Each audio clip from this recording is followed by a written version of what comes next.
Filosofía aquí y ahora. Movimientos políticos en Argentina. La ilusión en el progreso histórico era la bandera fundamental de la izquierda política. Sí, que se rompa, pero que no se doble. Querían pobres sometidos y tienen, en cambio, anarquistas combativos. Los hijos de la llamada chusma inmigratoria exigían ahora educarse, necesitan hacerse a sí mismos. La conciencia política de los militantes aparece en la praxis. Eva Perón es una construcción de Eva Perón. El tercer mundo es el que iba a encabezar la lucha contra la opresión. Cortar de un solo tajo la cabeza de la víbora marxista. Que vengan los capitales de todo el mundo sin condiciones de ningún tipo. Develar cómo fueron los movimientos políticos que dieron forma a este país que hoy tenemos. Anarquistas en Argentina. 1. La inmigración no esperada. 2. FORA, Formación Obrera de la República Argentina. 3. La ley de residencia y los primeros estallidos. 4. Huelgas y represión.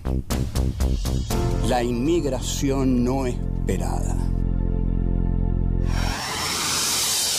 Dentro del tema que estamos tratando, movimientos políticos en la Argentina, hoy nos toca tratar el tema del anarquismo. ¿Cómo llega el anarquismo a la Argentina? El anarquismo llega por carencia de habitantes. ¿Por qué se produce en la Argentina una carencia de habitantes? Bueno, porque la élite dominante ha tenido la necesidad para ellos de eliminar a varios habitantes de este país. Desgraciadamente, la política que hizo Buenos Aires no fue una política de integración, sino que fue una política de exclusión. Con lo cual, y ya lo hemos dicho, lo que se hizo en la Argentina no fue un país, sino una ciudad. La ciudad de Buenos Aires, que retuvo todo el poder para sí, el puerto, la aduana, toda la riqueza, y entonces elaboró una economía de exportación de materias primas e importación de manufacturas. Para eso tuvo que eliminar, derrotar en una guerra civil terrible que se desarrolló a lo largo de todo el siglo XIX al federalismo gaucho, al cual termina por derrotar en la extraña batalla de Pavón, con la complicidad de Urquiza, sin duda alguna, y tiene que Mitre, aliado a los brasileños y a los uruguayos, que poco colaboraron, extermina al pueblo paraguayo, que comandaba Francisco Solano López, y la masacre la hacen sobre todo los brasileños.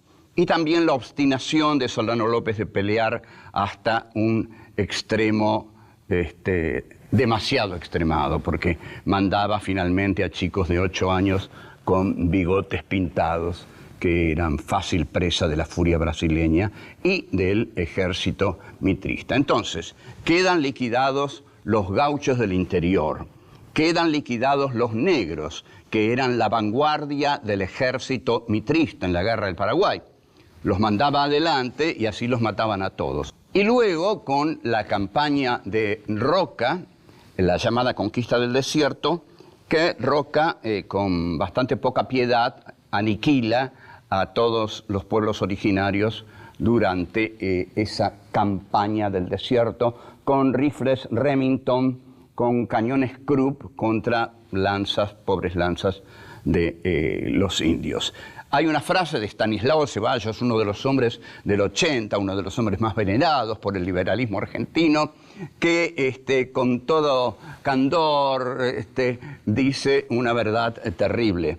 El Remington ha enseñado a los indios que un batallón puede pasearse por la pampa sembrándola de cadáveres.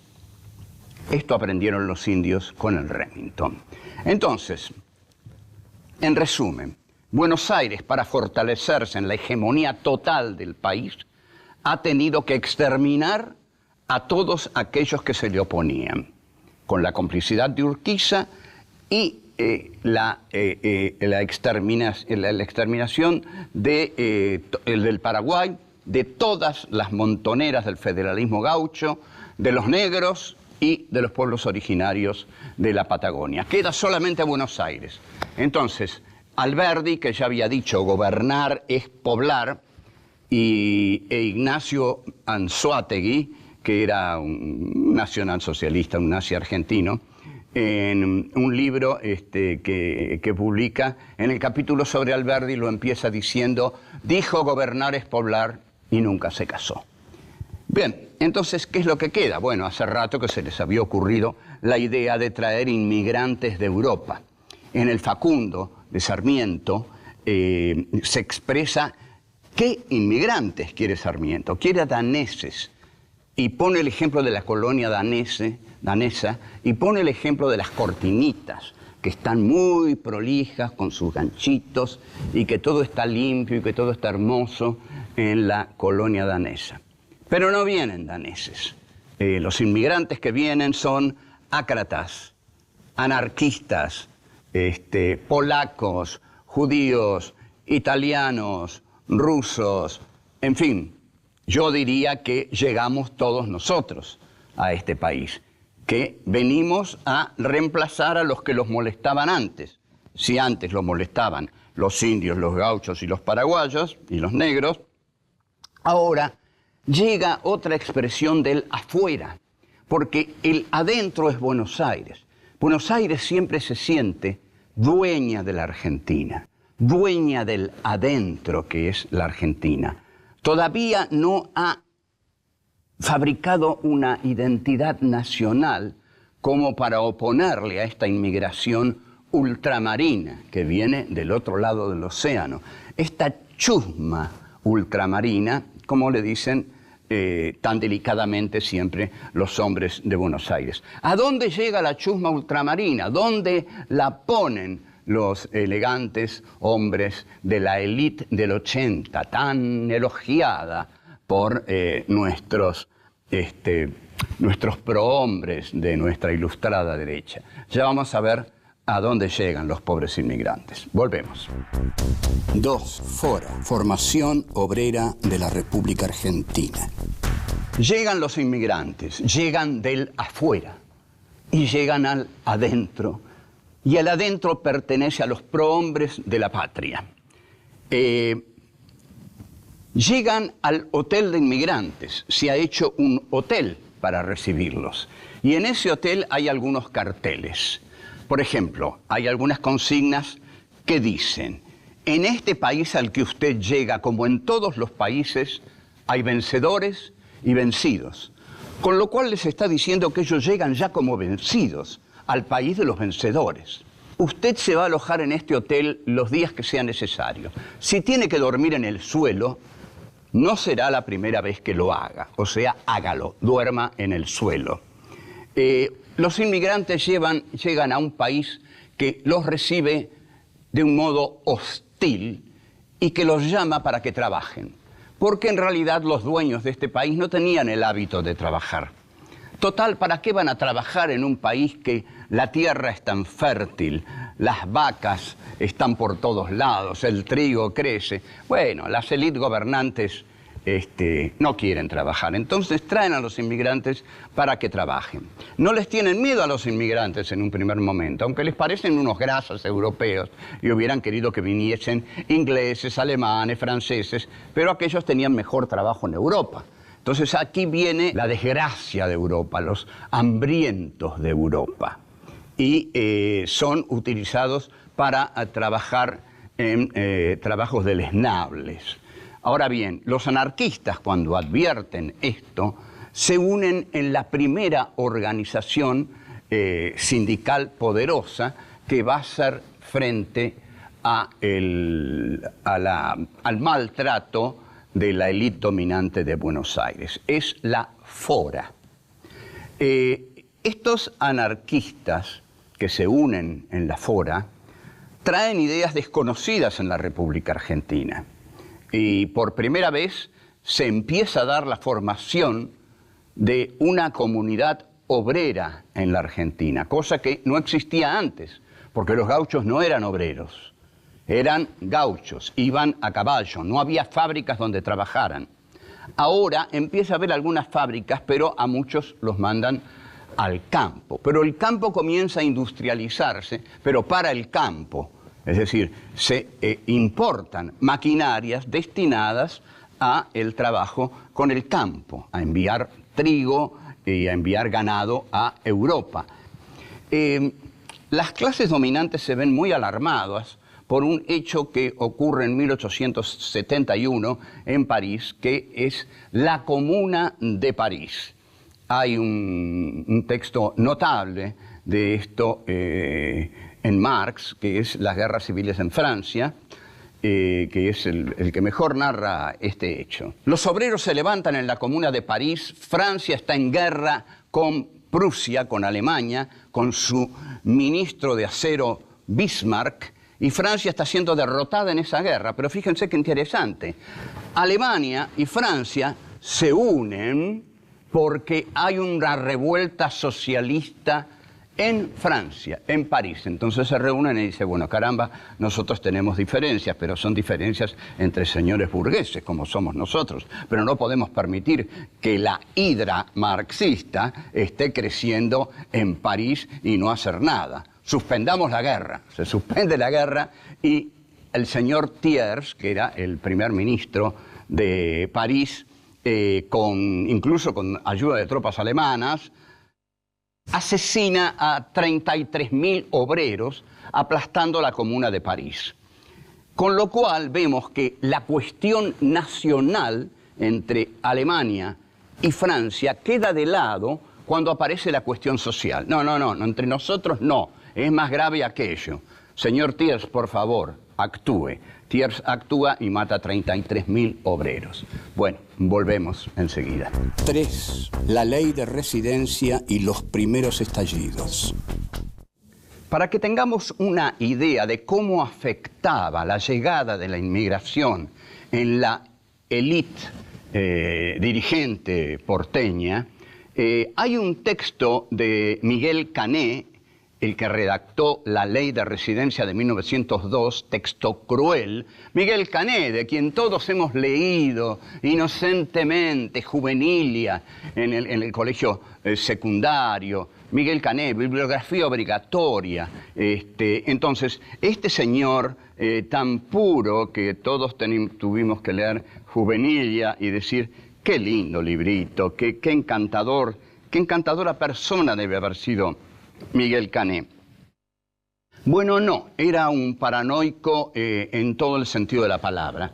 Hay un texto de Cané que recuperó David Viñas en Literatura Argentina y Política. El texto de Cané está incluido en Prosa Ligera de 1919.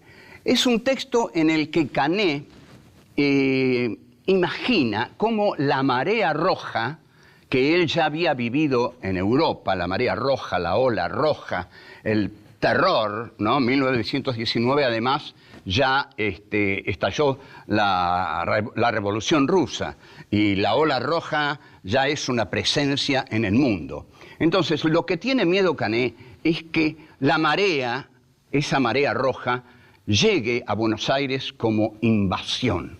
La idea de la invasión es constante, porque los porteños sienten al país como su propia casa. Entonces el temor que tienen es que le tomen la casa. Esto es constante. Hay un texto de Cortázar, Casa Tomada, hay uno de Germán Rosenmacher, Cabecita Negra, que resignifica Casa Tomada. O sea, la metáfora de la Casa Tomada es fundamental para entender la historia argentina. Los sectores dominantes dicen, no nos van a tomar la casa porque la casa es nuestra. Pero aquí el problema es que llega la inmigración. La inmigración trabaja, se enriquece, están los sacazuelas, hasta los sacazuelas, los zapateros, se enriquecen y para terror de tipos como Cané, llegan a entrar en los salones oligárquicos, como dice precisamente Daniel Cané, tropezando con los muebles. Claro, de brutos que son, no saben entrar en un salón oligárquico, entonces tropiezan con los muebles. En 1899 ya Cané está pergeñando la ley de residencia. El artículo primero de la ley de residencia dice: el poder ejecutivo podrá, por derecho, ordenar la salida del territorio nacional a todo extranjero que haya sido condenado o perseguido por los tribunales nacionales o extranjeros por crímenes o delitos de derecho común. Entonces, esto lo que en verdad significa es una ley contra la ideología de los inmigrantes incómodos. Todo inmigrante que tiene una ideología es un inmigrante incómodo. El inmigrante que llega puro de todo, dispuesto a que lo exploten, manso, ese no tiene nada que temer de la ley de residencia. Pero aquel que llega con una ideología ácrata, anarquista, que quiere armar sindicatos, discutir sueldos, no, ese mejor hay que echarlo. El artículo 2 de la ley de residencia, con acuerdo de los ministros, dice que se puede ordenar la expulsión de todo extranjero cuya conducta pueda comprometer la seguridad nacional. Ustedes observen cómo aquí aparece el término de seguridad nacional, que va a ser la ideología del gobierno de Videla. La seguridad nacional, no la defensa nacional. La defensa nacional es cuando el ejército defiende al país contra otro país. La seguridad nacional es cuando el ejército interviene en funciones de policía dentro del país. Entonces, la ley se hace para todos aquellos que puedan perjudicar la seguridad nacional. La seguridad nacional se perjudica de varios modos. Uno de esos modos es una huelga de inquilinos que estalla el 2 de agosto de 1907. Los inmigrantes vivían hacinados en pequeños espacios infectos que son los conventillos. Hay 500 conventillos en huelga. He aquí un problema para la élite dominante. ¿Qué va a hacer? ¿Van a ir a dialogar con esta gente en los conventillos y olerles esa comida horrible que hacen? Porque Santiago de Estrada describe los distintos olores de los conventillos, porque está lleno, por supuesto, de gallegos, italianos, polacos, rusos, entonces todas las comidas dan asco. Pero sobre todo, dice Santiago de Estrada, los que manejan los conventillos son, oh sorpresa, los judíos. Porque, ¿cómo no iba a ser un antisemita el señor Santiago de Estrada, elegante hombre del 80? Volvemos. 4. Huelgas y represión. La élite dirigente se prepara en la Argentina para festejar gloriosamente el centenario. Quizás no habían pensado llegar al centenario tan dueños de este país, del que nunca dejaron de ser dueños, y que cuando se les cuestiona ese poder, esa propiedad, se ponen de muy mal humor. Entonces, se acerca el centenario, 1910. Argentina quería mostrarse al mundo como una gran potencia, como una nación de paz, como una nación de abundancia, a la cual podían llegar todos los hombres del mundo y mirar todas las cosas hermosas que había en la Argentina, porque la oligarquía había tenido muy buen gusto en contratar arquitectos franceses para hacer los palacetes en que habría de vivir y para hacer una joya como el Teatro Colón, que es uno de los mejores teatros de ópera del mundo, aún hoy.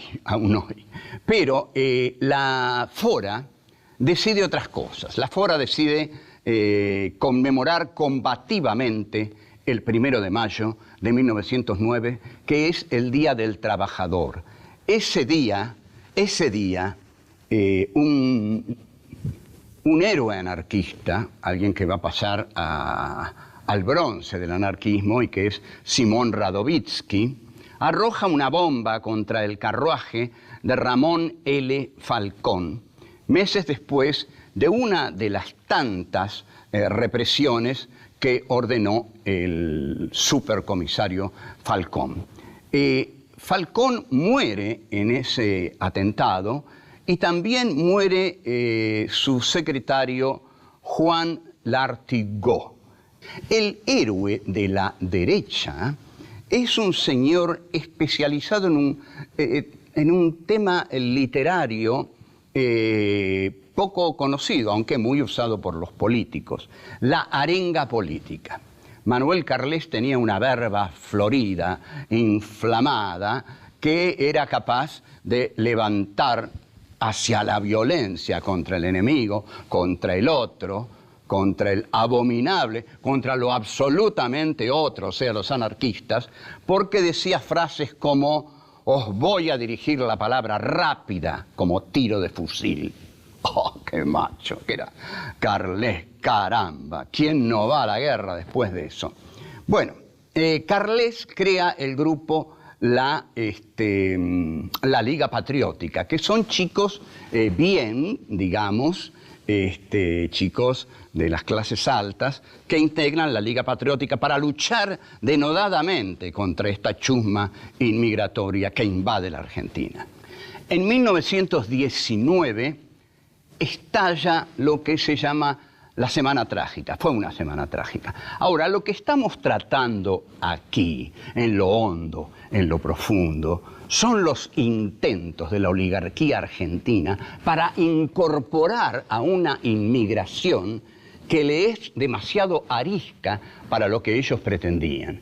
Querían pobres sometidos y tienen, en cambio, anarquistas combativos. El poder sigue siendo el de los terratenientes. Los anarquistas no cuestionan el poder ni piensan tomar el poder. Saben muy bien que el poder no se toma así nomás y que no hay situaciones prerevolucionarias así como así que caen del cielo. Ahora, antes quiero decir un par de cosas sobre la huelga de 1919, la Semana Trágica.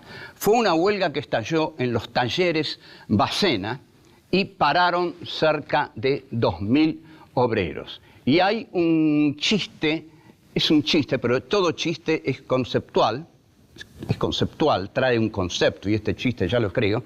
Los muchachos de Manuel Carles, que le decían rusos a los judíos, le dicen que en el barrio de los rusos se esconden los rusos, o sea, los comunistas.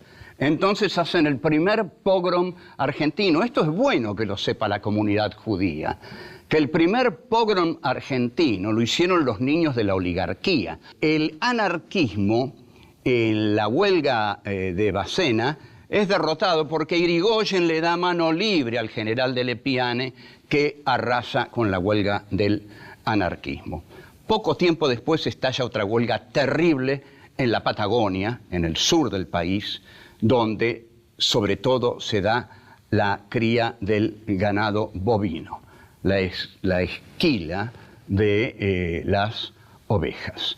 El anarquismo es un movimiento de reivindicación de la clase obrera que en su teoría tiene muchas cosas para discutir, como la extinción del Estado, etc. Pero en ese momento era la ideología de lucha de los explotados en la Argentina y jugó un papel progresivo porque le dio dignidad a la lucha de los de abajo. Hasta el próximo encuentro. Chao.